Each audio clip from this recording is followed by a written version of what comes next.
நமஸ்காரம். உங்கள் அன்பிற்கும் அபிமானத்திற்கும் உரிய வித்யாபுத்திரன் விஆர் ராஜா குளத்தூர் பேசுகிறேன். ஸ்ரீ மாத்திரை நமக. இதனுடைய 990வது வீடியோ. இந்த வீடியோவில் மகா பெரியவரை பற்றி தான் பார்க்க போகிறோம். நம்ம பற்றி பேசி நாளாகிடுது. இன்றைக்கி காலையில் ஒரு ரிமைண்டர் மனசில் பெரியவாளை பற்றி பேசு அப்படின்ட்டு. சரி, எங்கள் அமாவாசையாகவும் இருக்குது, பெரியவாளை பற்றி பேசலான்னு சொல்லிட்டு இந்த டாபிக் எடுத்தேன்.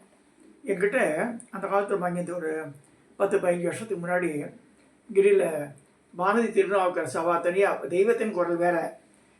அது பரமாச்சாரியார் சொன்ன விஷயங்களை ராகனை பற்றி எழுந்து இது பெரியவருக்கு ஏற்பட்ட அனுபவங்களை பற்றி பார்த்து சொல்லி எழுதப்பட்டது.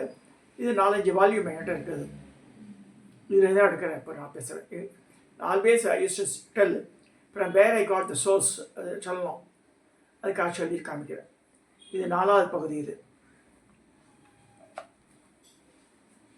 ஒரு சமயம் பெரியவா காஞ்சிபுரத்தில் உட்காந்துட்டுருக்கார் மடத்தில். அப்போ ஒரு அன்பர் வரார். அற்புதமான நவரத்ன மாலை, வைரம், கெம்பு, மரகதம், நீலம், பவழம் என்று பல வண்ணங்கள் கொண்ட ரத்தினங்களால் ஆனது. மேலும் அழகு சேர்த்தாற் போல் விலையுயர்ந்த தங்கப்பதக்கம் நடுவில் தொங்கிக் கொண்டிருந்தது. ஒரு தட்டில் மலர்களுடன் இந்த மாலையை சமர்ப்பித்தார் ஒரு பக்தர். பெரியவர் மாலையை கையில் எடுத்து பல கோணங்களை வைத்து பார்த்து பேஷ் ரொம்ப நல்லா இருக்கே என்றார். பக்தருக்கு உடம்பெல்லாம் பூரிப்பு. பெரியவாளுக்கே ரொம்ப பிடிச்சிருக்கு என்று உள்ளுக்குள்ள ஒரு ஆனந்தம். எந்த அம்பாளுக்கு சாத்துவதாக பிரார்த்தனை அப்படின்னு கேட்குறாரு. பக்தர் அதிர்ந்து விட்டார். அம்பாளுக்கா? ஒரு பிரார்த்தனையும் இல்லையே. ரொம்ப அடக்கத்துடன், மன்னிக்கணும் பெரியவா, இது பெரியவாளுக்கென்றே பண்ணியது. பெரியவா கழுத்தில் போட்டுக்கொண்டு நாங்களெல்லாம் பார்க்கணுன்றார். பெரியவா ருத்ராட்சத்தை மட்டும் தான் போட்டிருப்பார், வேறு எந்த மாலையும் போட்டிருந்தது இல்லை அவர். அப்போ சொல்கிறார், பெரியவாளுக்கு கொள்ளை சிரிப்பு. சிரிக்கிறார். உன் பக்திக்கு மெச்சினேன். ஆனால் இதை நான் அணிந்து கொண்டால் சில பேர்களும் சந்தோஷப்படுவார்கள், மற்றொரு பேருக்கு பொறாமையாக இருக்கும். இந்த சன்னியாசிக்கு என்ன ஆசை வந்துட்டு பாரு அப்படின்னு சொல்லுவாள். நகை போட்டுக்கொண்டால் எனக்கு கொஞ்சம் கர்ப்பம் வந்துவிடும். இன்னும் சங்கடம் வேறு இருக்குது. இந்த பக்தர் கொடுத்த நவரத்ன மாலையை பெரியவா போட்டுண்டார். இருக்கட்டும், நான் என்ன அது குறைச்சல? இன்னும் 1,00,000 ரூபா அதிக விலையில் தகதகவன்னு ஒரு மாலை பண்ணிட்டு வரேன் இந்த உத்தர். அப்புறம் இன்னொரு பணக்காரர் இன்னொருத்தர் கொண்டுருவார். அப்புறம் என் கழுத்தில் ருத்ராட்சத்துக்கு இடமே இருக்காது. விதவிதமாய் கலராய் வைர மாலைகள் தான் ஜொலிக்கும். இப்படியெல்லாம் எப்படி செய்தெல்லாம் எப்படி சேஃப்டி ஆச்சுப்பா மடத்தில்? அதுக்கேற்ற ஃபெசிலிட்டிஸ்லாம் கிடையாது. எப்படி அவாய்ட் பண்ணுறாங்க? அதே தட்டில் இந்த மாலையை வைத்து பிரசாதங்களை வைத்து வைக்க சொல்லி பக்தரை நோக்கி நகர்த்தினார். மயிலாப்பூர் கற்பகாம்பாள், திருவத்தியூர் திரிபுர சுந்தரி, அதாவது வடிவுடையம்மன், காஞ்சிபுரம் காமாட்சி, மதுரை மீனாட்சி, கொல்லூர் மூகாம்பிகை, ஸ்ருங்கேரி சாரதாம்பிகை இந்த ஆயிரக்கணக்கான பக்தர்கள் தரிசிக்கும். ஏதாவது ஒரு அம்பாளுக்கு போட்டால் பல கோடி பக்தர்கள் எப்போதும் சந்தோஷமாக இருப்பார், அதுக்கு போடுன்றார். பக்தருக்கு மிக மகிழ்ச்சி. நவரத்ன மாலையை சாக்கிட்டு, எங்கிட்ட எத்தனை நேரம் பெரியவா பேசியிருந்தேன்? 3 நிமிஷம் விசாரணை தான் நடக்கும் எப்பயுமே. எனக்கு 30 நிமிஷம் பேசியிருந்தாரா அன்றைக்கி அவர்கிட்ட. பெரியவே ஆக்கியபடி செய்கிறேன் என்றார் பக்தர். இந்த நிகழ்ச்சியில் குறிப்பிடத்தக்க அம்சம் என்னவென்றால், தான் விலையுயர்ந்த மாலைகளை அணியக்கூடாது என்பதில் உறுதியான மனத்துடன், துறவு மனத்துடன் தான் பூஜை செய்ய திரிபுர சுந்தரிக்கு கூட சொல்லவில்லை. அவர் நிச்சயப்படி பூஜையில் திரிபுர சுந்தரிக்கு மேலு சந்திரமௌலீஸ்வருக்கு அதுக்கு போடலன்னு சொல்லலை அவர். ஏன்னா அதெல்லாம் சேஃப்டி பண்ண முடியாதுன்னு அவருடைய எண்ணம். மேலும் பெரிய கோவில்களில் விலை உயர்ந்த நகலை பாதுகாப்பதற்கு தேவையான ஏற்பாடுகள் இருக்கும். மடத்தில் போதுமான பாதுகாப்பு இல்லை. ஒரு தடவை ஒரு மாலை ஏற்றுக்கொண்டால் அது தொடர்கதையை ஆகிவிடும். இவ்வளவு வெளிப்படையாக பெரியவா சொல்லவில்லை தான். ஆனால் நொடிப்பொழியில் இத்தனை நொடுக்கங்களும் அவர் மனதில் ஓடியிருக்கும் என்று சந்தேகமே இல்லைன்னு சொல்கிறார் இந்த இன்சிடென்ட். 2வது இன்சிடென்ட். பிக்ஷாமந்தனம் செய்ய ஒரு அன்பர் வந்தார். கும்பகோணம் பக்கம் அவருடைய கிராமம். சொந்தமாக வாழைத்தோட்டம் உண்டு. ஏராளமான காய்கறிகளுடன் 4 தார் வாழைப்பழங்களை கொண்டு வந்தார். பெரிய பெரிய சீப்பு, நீளமான பழங்கள். பெரியவா தாரில் இருந்த பழங்கள் ஒன்றாக பிரித்து தட்டுக்களை வைக்க சொன்னார். ஆச்சரியப்பட தொண்டர்களை எதுக்கு மாதிரி பண்ணுறது, அங்கே பிச்சு வைக்க சொல்கிறார் என்று. தொண்டர்களுக்கு ஆச்சரியமாக இருந்தாலும் சொன்னதை செய்துதான் ஆக வேண்டும். 5-6 தட்டுக்களில் தனித்தனி பழங்களாக வைக்கப்பட்டன. சுமாராக 300 பழம் இருக்குமா. 10 நிமிஷம் ஆகியிருக்கும். ஏதோ ஒரு பள்ளி குழந்தைகள் 4 பஸ்ஸில் வந்து இறங்கினாலாம். அவர்கள் ஒவ்வொருவருக்கும் ஒரு வாழைப்பழம் பெரியவா தன் கையாலேயே கொடுத்தார்கள். கடைசி பையன் வந்தபோது தட்டில் ஒரே ஒரு வாழைப்பழம் மட்டும் இருந்தது. அதை கொடுத்து முடிச்சிட்டார்.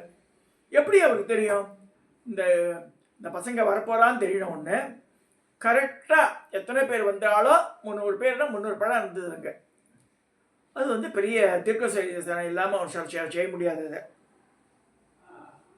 எத்தனை மாணவர்கள் வந்தார்களோ அத்தனை வாழைப்பழங்கள் மட்டுமே இருந்தன. மாணவர்கள் போன பிறகு பெரியார் சொன்னார், குழந்தைகள் கிறிஸ்துவ பள்ளியிலிருந்து வந்திருக்கிறார்கள். மெஜாரிட்டி கிறிஸ்துவ குழந்தைகள். இவருக்கு விபூதி குங்குமம் கொடுப்பது சரியாக இருக்காது. அவர்கள் மனத்துக்கும் திருப்தி ஏற்படாது. பழம் என்றால் யாரும் மறுப்பதில்லை. அதனால்தான் அவருக்கு எல்லாருக்கும் பழம் கொடுத்தேன்றார். எவர் மனதையும் புண்படுத்தக்கூடாது என்பது பெரியவா கொள்கை. சங்கரமடம் என்பதால் நான் விபூதி கொடுத்தால் எல்லோரும் கை கட்டி வாங்கிக் கொள்வார்கள். கொஞ்சம் தூரம் சென்றதும் சுபரவரமாக உதறிவிட்டு போய்விடுவார்கள். நிதர்சனத்தில் எல்லாருக்குமே பெரியவாளுக்கு கண் உண்டு, கட்டத்து பார்வை. 2வது இன்சிடென்ட் முடிஞ்சது. ஸ்கூல் ஸ்டூடெண்ட்ஸும் வாழைப்பழம். அது 3வது இன்சிடென்ட். குருசாமியும் சிவராமனும் நல்ல நண்பர்கள். 2 பேர் ஃப்ரெண்ட்ஸு. ஒருத்தர் பேர் குருசாமி, ஒருத்தர் பேர் சிவராமன். குருமூர்த்திக்கு சங்கர குருவுடன் நிரம்ப பக்தி. சிவராமனுக்கு மடம் சுவாமிகள் அக்கறை இல்லை. 2 பேர்களும் ஒரு நாள் தரிசனத்துக்கு வந்தார்கள். நான் வரவில்லை என்று சொன்ன நண்பரை அழைத்து வந்தார் குருமூர்த்தி. அன்றைக்கு காஷ்டமோனம் அனுசித்தார்கள் பெரியவா. அதனால் வந்த பக்தர்களுக்கு தரிசனம் மட்டுமே பிராப்தம். ஒரு அங்க அசைவு கூட இல்லை. பெரியவாள் எதிரில் சிறிது நேரம் நின்ற பின் நமஸ்காரம் செய்தார் குருமூர்த்தி. போய் வருகிறேன் என்பதை அடையாளமாக சிவராமன் நமஸ்கரித்தார். பெரியவா எதிரே தட்டாக ஆப்பிள், ஆரஞ்சு, வாழைப்பழம், மாம்பழம், திராட்சை கொலைகளை எடுத்து வைத்தார்கள். தொண்டர்கள் ஏதாவது ஒன்றை பிரசாதமாக விடைபெற செல்லும் இருவருக்கும் கொடுக்கணுமே என்று பெரியவா ஒரு திராட்சை கொலையை எடுத்து குருமூர்த்தியிடம் கொடுத்தார். 2 திராட்சையை சிவராமனிடம் கொடுத்தார். ஏன் இப்படி? எல்லோருக்கும் மனதில் சந்தேகம். சிவராமன் சுவாமிகளிடம் பக்தி இல்லாதவர் என்பதால் குறைவான பிரசாதமா? ஏன் இந்த ஓரவஞ்சனை? உறுப்பிடத்திற்கு பொருத்தமாக இல்லையே நினைச்சிட்டு இருக்கா எல்லாரும். ஆனால் குருமூர்த்தியும் சிவராமனும் இத்தகைய ஆராய்ச்சியில் இறங்கவில்லை. இருவருமே உயர்ந்த உள்ளார்ந்த திருப்தியுடன் இருந்தார்கள். குருமூர்த்தியின் குறைக்கப்பட்ட கொலையில் 27 திராட்சைகள் இருந்தன. எண்ணி பார்த்துருக்கா. 27 திராட்சை இருக்கிறதுல. அவரிடம் பிறந்தவர்கள் 4 பேர்கள், சம்சாரங்கள், குழந்தைகள், மொத்தம் 27 பேர் அவாத்தில். ஒருத்தருக்கு ஒரு திராட்சைனால 27 பேரெல்லாம் சரியாக போயிடுது. சிவராமன் குடும்பத்தில் அவரும் ஒரு மனைவி மட்டும்தான். அதனால் 2 திராட்சைகள். பாருங்க எப்படி இந்த பிளான் பண்ணியே பண்ணல. அது முதல் பெரியவா பக்தியில் குருமூர்த்தியை மெஞ்சி விட்டார் சிவராமன். அப்புறமா தான் புரிஞ்சுட்டு அவருக்கு. நம்ம பார்த்துக்க 2 பேர் தான் இருக்கோம், நமக்கு 2 பேருக்கு தான் பிரசாதம் கொடுத்துக்கலான்னு சொல்கிறார்.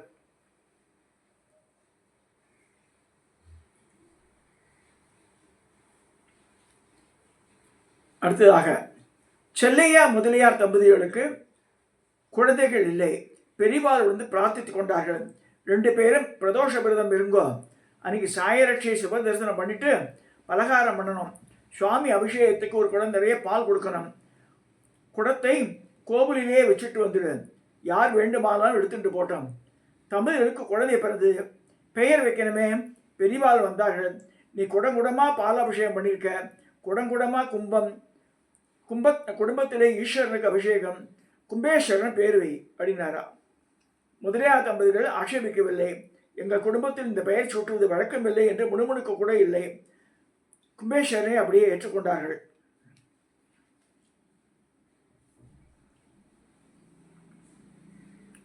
ஸோ இதுக்கு 4 இது பார்த்துருக்கோம் இன்றைக்கி பெரியவாளை பற்றி. 4மே ஒன்று முத்துக்களான அழகாக சொல்லியிருக்கா. உள்ளங்கை நெல்லிக்கனி போல் அவருடைய அருள் உபதேசம் இருக்குது. பெரிய தீர்க்க தரிசனம் உள்ளவர். அவரால் இப்போ யாருமே இல்லை எனக்கு தெரிஞ்சு. வெரி ஃபியூ பீப்புள் இருக்கலாம். அது நமக்கு தெரியாமையும் இருக்கலாம். நம்ம அந்த மாதிரி ஜென்ரலைஸ் பண்ணுறது தப்பு. நமக்கு இந்த வட இந்தியாலாம் போனால் நிறைய மகான்கள் இருக்கா. நமக்கு தெரியல. அக்கோல்பாட் மகாராஜ் பூனாக்கு போனால் அங்கே சிலையை இது கோவில்லாம் கூட இருக்குது. பட் நமக்கு பழக்கம் இல்லை. பழக்கம் இல்லாததுனால அவள் அந்த மாதிரி மகான்கள் இல்லைன்னு சொல்ல முடியாது. ஷீரடி சாய்பாபா பண்ணாத அதிசயமா நான் கூட நினச்சிப்பேன். இங்கே இப்போ இது ஆனால் அவருடைய மகிமையை பாருங்கள். எங்கேயோ ஷீரடியில் இருந்த மகான் யாரையாக பெருசாக ஒரு அட்வர்டைஸ்மெண்ட்டே கிடையாது. ஆனால் இப்போ ஷீரடி சாய்பாபானா இந்தியா முழுக்க வியாபிச்சிருக்கு. நம்ம இடத்துல டார்ஜிலிங் இதெல்லாம் போதும் கூட தங்கத்திலே இழைச்சிருக்கான் கோவில்கள்லாம் ஷீரடி சாய்பாபாவுக்கு. இது எப்படி வருது? அவரோட தபசக்தி அவரை சமாதியான பிறகு 100 years கழிச்செல்லாம் கூட வெளிப்படுறது. ஸோ அதனால் அந்த மகான்கள் யாரை பார்த்தாலும் நமஸ்கரிக்கணும், அவளை தோத்திரம் பண்ணணும்னு இருக்கு. நம்ம எங்கே பார்த்தாலும் சரி இவா இந்த இந்த இந்த மடம் எங்களுக்கு இல்லை, அந்த மடம் உங்களுக்கு இல்லைன்னா சொல்லக்கூடாது. எந்த மகான்கள் எந்த சங்கராச்சாரியாராக இருந்தாலும் அவளை போய் நம்ம ஊருக்கு ஒருத்தர் வராருன்னா அவரை போய் பார்க்கணும். அவள் சைவராக இருக்கட்டும், வைஷ்ணவாளாக இருக்கட்டும், சாக்தாள் யார் வேணா இருக்கட்டும், நம்மளோட உசந்த நிலையில் இருக்கிறவா. அதை பற்றி ஆராய்ச்சி பண்ணாமல் நம்ம பண்ணால் ரொம்ப ரொம்ப நல்லது சொல்லப்பட்டிருக்கு. இதை சொல்லி இந்த பதிவை நான் நிறைவு செய்கிறேன். பின்னாடி பார்க்கலாம். இந்த புக்ஸு 4 புக்கு இருக்கேன்ட்டேன். I try to share it 1 by 1. தயவுசெய்து சப்ஸ்கிரைப் பண்ணுங்க, ஷேர் பண்ணுங்க, லைக் பண்ணுங்க.